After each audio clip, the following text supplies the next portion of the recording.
Why webinars work, and webinars versus video sales pages.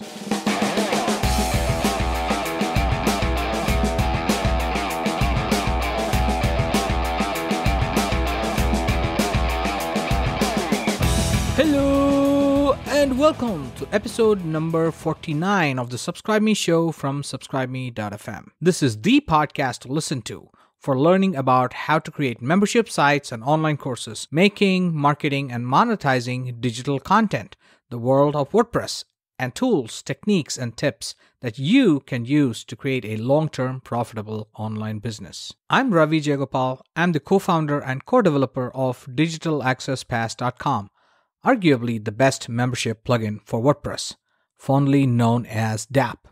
And you can fondly call me Mr. 49er. Nope, not because I'm a fan of the San Francisco 49ers. By the way, I watch a grand whopping total of one football game a year, and that's the Super Bowl. Plus, I'm a LeBron James fan. My entire family is actually, but you can call me Mr. 49er. Because this is episode number 49, and I'm just one episode away from 50 episodes, which I'm so proud of, by the way, because it is a pretty big milestone, especially since podcasting is such a labor of love. Creating and publishing 50 episodes is way harder than writing 50 blog posts, at least for me. It can be way less actionable in the short term compared to writing, say, 50 emails to your list. It takes way longer than composing 50 posts on Facebook. But in the end, it is totally worth it because I get to connect with you. And you can advertise on the 50th episode of this podcast. An ad about your website, about your podcast, your e-commerce site, your physical product, your online course, your service, your webinar. I'm selling the ad through an ad auction on eBay. I'm probably the first person to ever sell a digital ad spot on eBay, but I certainly won't be the last. You can bid on this auction that is live right now and will run until February 12th. So go to subscribeme.fm/auction50. That is the word auction, AUCTION, followed by the number 50. So it is subscribeme.fm/auction50. Today's episode is not another solo episode like usual. I have an awesome guest today, John Schumacher. John is a webinar expert. He's the founder of the Webinar Mastery Academy, the premier online school for learning about how to create webinars for sales. He's also the host of the Webinar Mastery Summit, the largest online webinar conference that is actually coming up on February 6th at webinarmasterysummit.com. John has hosted over 200 live webinars in the past 3 years and published over 700 videos. He's the number one best-selling co-author of Hangouts Marketing Mastery. So let's pick his brains about webinars, shall we? SubscribeMe.fm. Okay, so let me get right into the one big question that is probably on top of my listener's mind. Why should you do a webinar when you can be putting a pre-recorded video on a page, right? And so that they can consume it right away, right then and there, and not have to go through the hassle of scheduling a time and coming back to it another time. So what really is the difference between a webinar and, say, a video on a squeeze page? So a webinar is a live webinar, and there's live and automated webinars. But a webinar, in essence, is an event, right? And it has the built-in scarcity, the built-in time sensitivity of an event where people schedule a time to show up and focus on one thing at that time. And so a live webinar, for instance, it actually pulls people away from social media, hopefully, if they shut down all their browsers and stuff. And you get focused time. In fact, the On24 benchmark report just published, they publish metrics on webinars every year. And they found that the live time is 57 minutes. So people are willing to give you 57 minutes on average of live attention on a webinar where they get to experience you, they get to build rapport with you. And as you know, people who make purchases like to buy from people they know, like, and trust. And when they're live with you, if you give them good value, you fulfill what you said you would, you're transparent, you share your personality. There isn't a better way to build rapport in a focused manner around an event than hosting a webinar. Right. So my other conflict is, and I've seen a lot of people say this too, is because I have signed up for a handful of webinars in the past year. Obviously, the benefits had to move me in the first place to sign up, but I never really got a chance to attend them at the scheduled time because I was probably either lazy or it was at an inconvenient time. I have an actual successful business to run and had to take care of a lot of different things.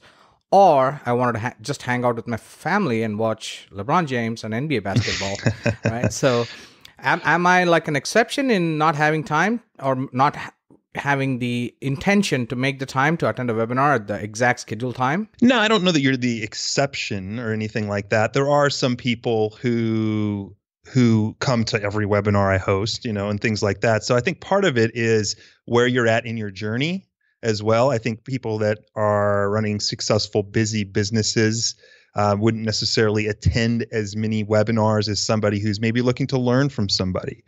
So I think it also depends on the context of where you're at in your journey as a human and as a business owner. I know for me, like myself, I used to attend a lot more webinars than I do today. Why? Because I'm busy doing my stuff too. So having said that, I do attend a few webinars. I'm in a few masterminds and group communities where the material is really compelling, and I want to like set aside some time to actually learn from that person because I know them. I believe they give good value. So I think yes, I mean, are attendance rates, declining for some people? Yes, but I also think that people are misusing webinars, trying to get just cold people to a webinar and trying to close them on the spot versus maybe moving the webinar back in the customer journey a little bit, like I tend to do, where I've already built rapport with people. They already know that I'll give good value. I mean, my show up rates are usually around 45 to 50%, which is pretty high for the webinar space. You have done about 200 webinars, right? Yeah, more than that now. Okay, so you probably helped other people create hundreds more. So what are some of the biggest mistakes people make when designing or even executing a webinar? Yeah, I mean, there are several mistakes depending on their experience level. If you're just starting out and you're not comfortable with the technology, the biggest mistake I see is not practicing. I think a newbie, will buy their software and then I think that they'll just do a test run the day before they go, and they'll run into problems and things like that. So, you want to practice. And I'm a big proponent of not just showing up, but showing up prepared. And I think that a lot of people assume that they can just throw it together and get it up quick. It's not as difficult as it used to be, but it still takes practice, just like a podcast, just like a video, those type of things. So for newbies, it's not practicing their systems. For those that are hosting, I think one of the big mistakes people make, again, depending on where in the customer journey they're hosting their webinar, one is over teaching. I know I'm terribly guilty of this. I tend to get so excited and so talkative. Give away too much. Yeah, and not only give it away, but overwhelm people a bit too much. And so I think that's one mistake we tend to do is we just simply, and especially if it's an offer webinar, so there's a different mindset for an offer webinar versus like an information only webinar. For the information only webinar, if the people are at a certain level, then yeah, you can go a little deeper, a little faster. But for people that are maybe newer to your brand that you're looking to offer your services to, I like to do what's called teach away objections, right? So you want to give people a few ahas. You do want to give them good value. You need to understand your customer. And what pains they have and how you can help them. So I'm not saying not to give good value. In fact, if you don't, you're going to lose audience over time. But I think the focus needs to be not just on teaching an ABCD process, but also looking to get them to see themselves actually doing it, addressing their objections, teaching away their objections in your content, and keeping the pace up, keeping it moving.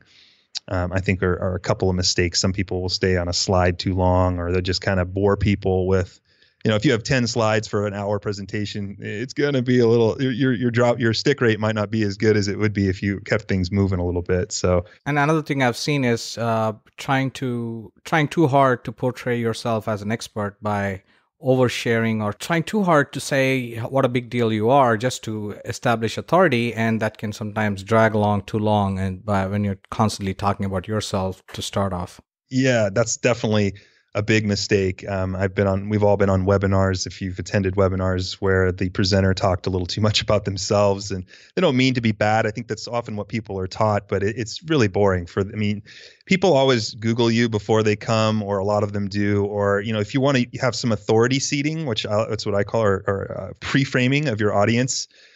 Use the thank you page for that. Put a video on the thank you page and tell people a little bit about yourself in your pre-webinar emails. Share a couple of valuable pieces of content so people come to the webinar, not just hearing about you for the first time, but actually having a little bit of experience with you. Maybe a quick intro, and then to get to the meat. I think people, especially these days, are sick of the look at me sort of pictures with selfies and Lamborghinis and things like that in the front of their webinars. So, respect people, right? I mean, your time is valuable, Ravi. You don't want to come to a webinar if you're going to attend one and have the first 20 minutes be kind of fluff. You'd appreciate a quick intro and then let's get to the meat, right? I always say it's got to be like a James Bond movie, right? Bang, bang, boom, starts with a car chase and hooks people right in. Or like a movie trailer, it needs to get right in. If you notice, movie trailers don't show the title and the end credits.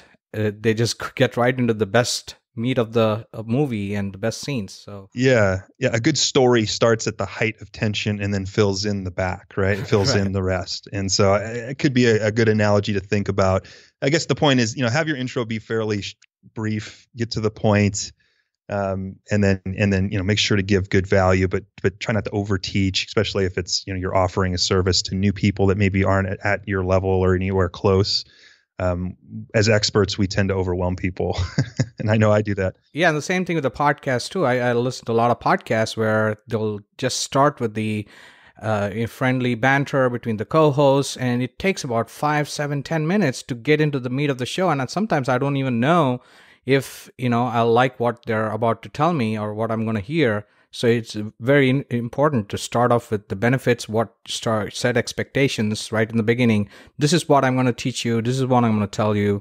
Here's what's coming right up. And by the way, you can get into other stuff and the banter. Yep, absolutely. Yeah, I lived when Ryan Lee used to have a podcast. I think it was Freedom or something like that. It was 10 minutes. It was like no fluff, right to it. I think we should move in that direction. That's my style more. An opinion is like, okay, let's cut the BS and let's just let's jump in and go for it. Get your pen and paper out and let's go. And I think people appreciate that in a world of time wasters, because that's one of the biggest complaints people have about webinars.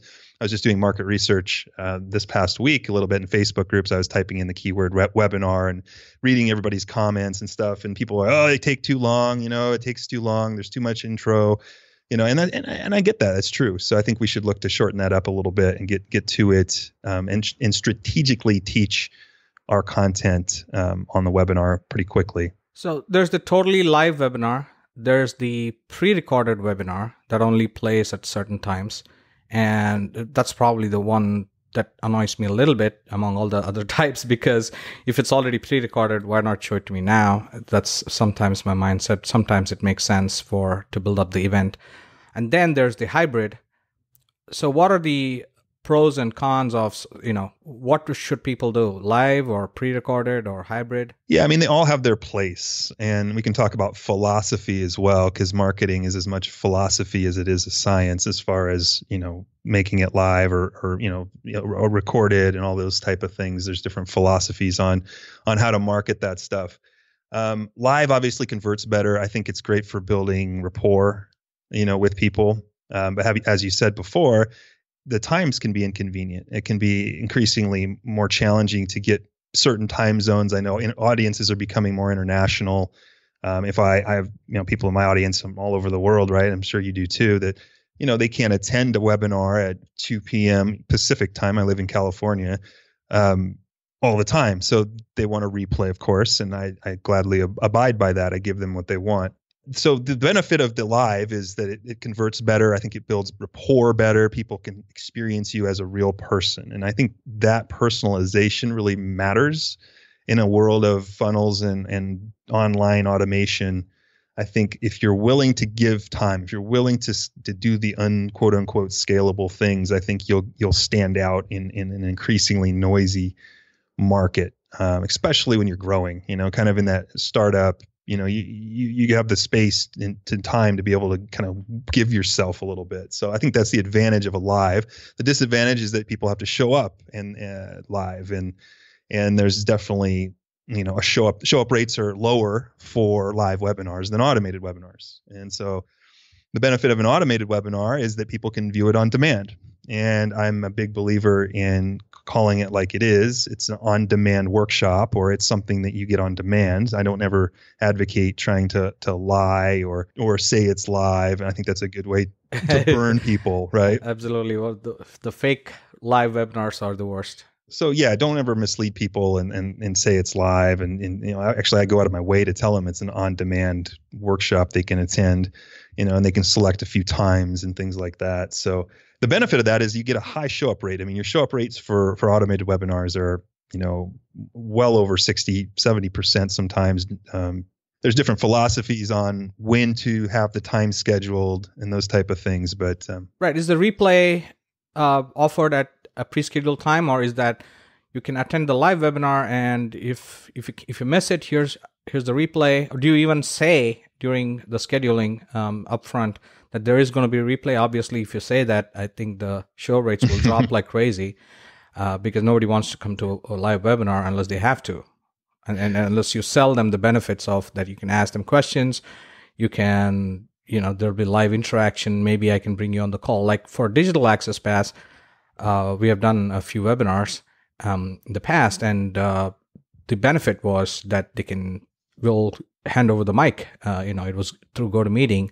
We'll let them talk and ask questions interactively rather than just reading from an email or text. Yeah, absolutely. I think that's a good benefit to coming to the webinars, that interaction and those type of things.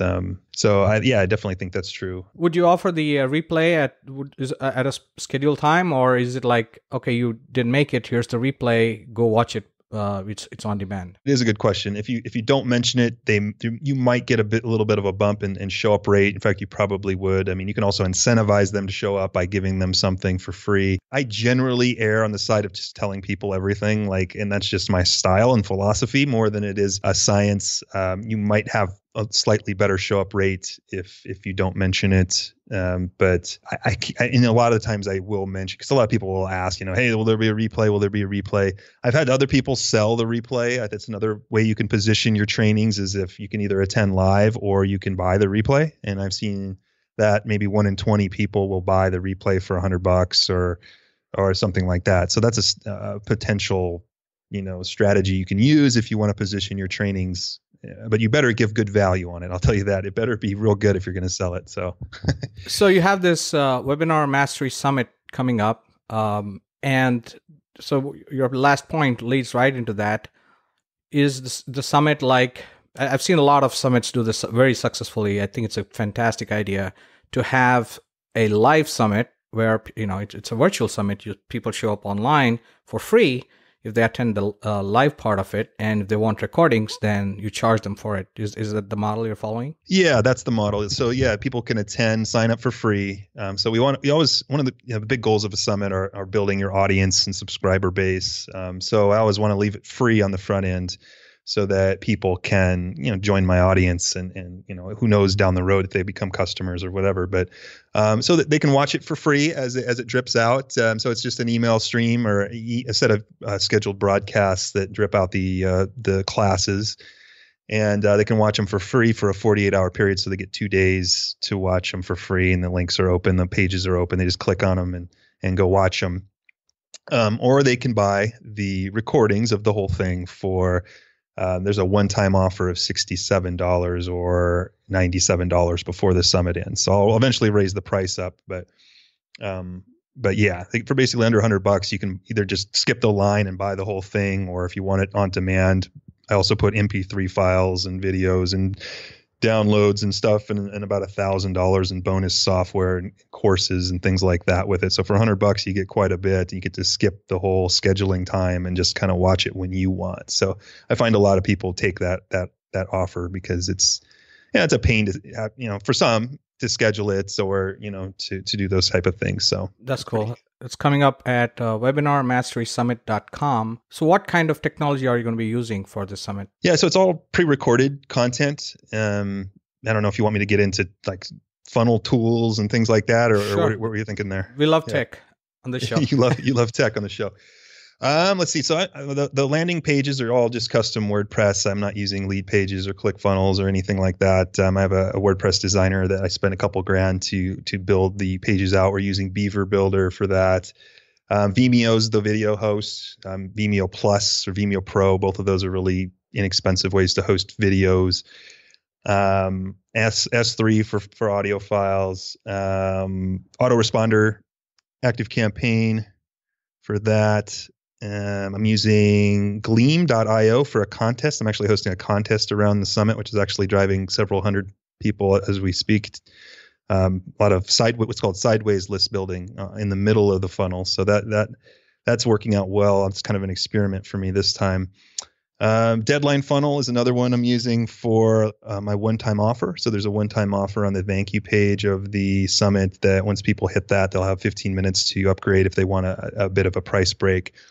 Deadline funnel allows you to obviously put a timer on the page and then redirect after that timer has expired. And the cool thing is it measures both cookie and IP. So it actually goes across multiple devices. What's the webinar software? Like I saw on your website, you had listed Webinar Jam and Webinar Ninja and stuff like that. So what do you personally prefer? I'm using Webinar Jam right now still. I've used it since 2013 when it first came out. It was the first kind of Google Hangout software, webinar software. So I've used it since then. I like it. I'm used to it for live webinars. I know some people prefer other platforms. That's what I'm using for live webinars. And then I use EverWebinar, which is their kind of sister software for the evergreen model. So I also like what Easy Webinar is doing. I think they have a really neat platform. GoToWebinar obviously has been around a long time. It's still a very stable option, a little more pricey, and kind of a boring interface, but it's still stable, which is the main thing, right? You want that stability. So I'm a Google Hangouts guy. I used to teach that stuff. I had a brand called Hangouts to Convert. I mean, I've used Hangouts thousands of times, and so I'm just not that they're always perfect, and I haven't had tech issues. Sometimes I have. Most of the time, it's been fine. Frank Kern, a while ago, maybe 5-6 years ago, he's the one that made hybrid webinars very popular. So you have this recorded webinar where you don't necessarily say that it's a live thing, and then you come on at the end and you interrupt the live replay, basically, of a well-rehearsed, well-designed, well-implemented pre-recorded webinar, and then at the end you come on for Q&A. What do you think about that model, and how would you actually implement it? Because it's pretty tricky in GoToWebinar to play from your screen because you have to leave your mic open, then you're susceptible to bad audio because it's picking up from the computer microphone and stuff like that. So what do you think about that? I am experimenting with hybrid webinars. I've done joint ventures with partners, and we've done that, like a hybrid webinar where they would play videos and things like that in the webinar. Actually just finished creating kind of a sales video. It's about an 8-minute presentation that I'm going to use probably for the webinar on the back of my summit. I'm going to test it out using that as sort of the offer section, right? Like injecting a video. So as far as executing that, Webinar Jam makes that really easy. It has a video injection feature that I can just literally hit a button and it plays the video. And then I can stop the video at any time. Or I can just let it play out, and then once I'm done, I just come back on screen. So that feature, you can put a YouTube video or an S3 video or something like that in there, and it'll play for the audience. And the cool thing about it is it plays in like really nice, clean HD sort of look, whereas sometimes streaming via YouTube Live or something, sometimes if the signal isn't real strong on the attendees' end, can be a little blurry and things like that at times. So I think it's a cool model. I think as long as people understand what it is, I think the one thing, if you do that the entire webinar, that I wouldn't like is the lack of interaction with people. So if you're just playing a video for your content, like half an hour video, and there's no interaction with the audience, like that sort of takes away a little bit from some of the engagement power of the webinar, of like being able to answer questions and call people's names and get them to type, an answer or an aha into the chat. So I don't know if I'm ready to go all in on the hybrid as far as the whole webinar. Otherwise, you can just hit play and watch a video. It'd be easy as a presenter, but I think for me, it takes away a little bit of the personalization that I like about live webinars. So I'm testing it. I'm going to test it out for the offer section, probably in my next webinar. But for me, that's the only thing I would maybe not do for me is because of you're basically just hitting a play button and playing a video for them. Right. I guess it's still like a pre-recorded webinar, except it's just one step better because you can stop at a certain point and say, now I'm going to take Q&A if it's a live webinar. If you're more focused on pre-recorded webinars anyway, maybe because you're not comfortable doing it live, you're not comfortable with the language or the sharing, or you think you might make mistakes, then it's probably not a bad idea. I guess you need to test it for everyone's own business, I guess. Yeah, no, I think it could be a good model. Like you say, it gives you that polished presentation each time and it'd be a lot easier, right? Hey guys, I'm going to put on a video, I'm going to put on this video and then you can talk in the chat with people and things like that. It would make it easier on you as a presenter. Right. So the last question. When I go to Facebook, everybody is promoting either some kind of lead magnet. A lot of people are promoting webinars or something or the other. So much noise. So how do you distinguish your webinar from the rest? And other than promoting it using Facebook ads, like how would you promote it? It depends on your industry, obviously. It's like there's different costs per leads for, health niches than make money online niches, right? Like the one we're in, like make money online sort of niche is expensive. People are overwhelmed with webinars. The cost per lead is getting extremely expensive for trying to get new people who've never seen your brand in your life to come to a webinar. And frankly, it's kind of crazy, really. I very rarely will advertise a webinar to a cold audience. Very rarely, ever, hardly. I mean, you're looking at, you could be, $5, $6, $7, $10 per lead. And if your offer, depending on the price point of your offer, you may not get that back. So if you're going to use Facebook, I would rather use what I call like a webinar lead magnet, which is like a PDF. People love PDFs. I mean, you can usually get, $2, $3 opt-ins consistently for that, and then a warm-up sequence. So I like to get people into my world, so to speak, from something like that if I'm going to use Facebook ads, and then later get them to a webinar after they've built up some rapport. I think webinars should be moved off the front end of the customer journey a little bit, especially for a lot of niches. Like there's still some niches you can go, hey, I'll get $1 per opt-in and make it work for a webinar. I mean, I had a client that was in the health niche. We were getting under $100 for a registration for a webinar. I was like, geez, I'm envious.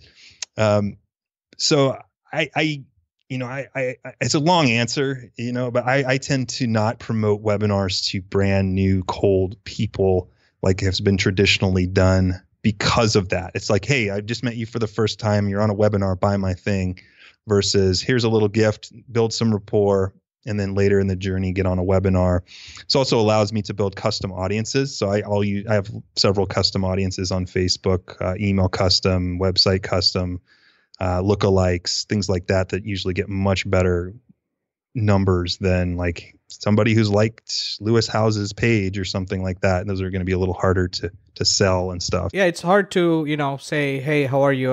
My name is so-and-so. Now come watch an 1 hour video of me telling me how great I am, right? So it's not a great first introduction because it's too much. It's piling on the person too much to start the relationship. Yeah, absolutely. So I would give them some value first, warm them up, move your webinar back a little bit in the journey there. I think you'll get better results, and it just feels better too. Like, so you won't really see too many like ads and stuff for any of the webinars I do if you're like not already on my list or things like that. I think it's just smarter to get people who know you on a webinar, and that's really where you get those high rates and those high conversion rates. And people ask, do webinars work? And it's like, yes, they work very well if you use them right. It's a high commitment, right? I mean, it's like, hey, Ravi, I don't know you at all. I'm walking to you up on the sidewalk and, hey, I don't know you, but do you want to go attend a 90-minute training with me? You'd probably think I'm a nut, right? And so it's similar, and especially in our niche, make money online niche.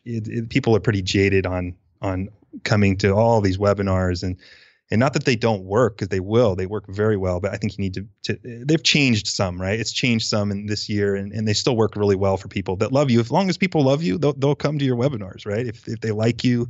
And so we don't need to go as wide but deep, right, with people. And I think that's the power of webinars, is really building that connection. And it is still the number one online conversion tool if done right, for offering your services. And so it's a great tool for building rapport and a number of things. So I'm a big fan of it. And live video and webinars is how I've done everything. That and the summit. So online events is how I've grown, and that's been it. No blogging. I don't know anything about SEO really, or I've had a podcast, but I don't do that anymore. So there's it's just it works if you work it. Right. Wow, that was so much amazing information about webinars. Thanks, John.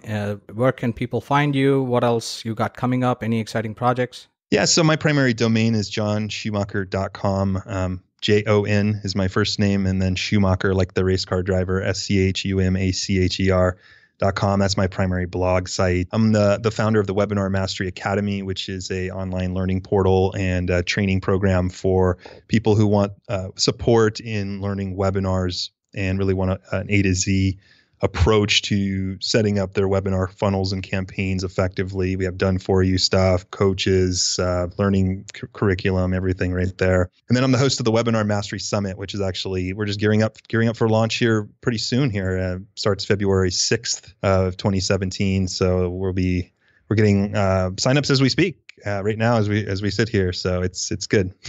So. SubscribeMe.fm. As you know, this is episode number 49, and the next one is the much anticipated episode 50. And I am going all out to promote that one, especially since it's such a special milestone.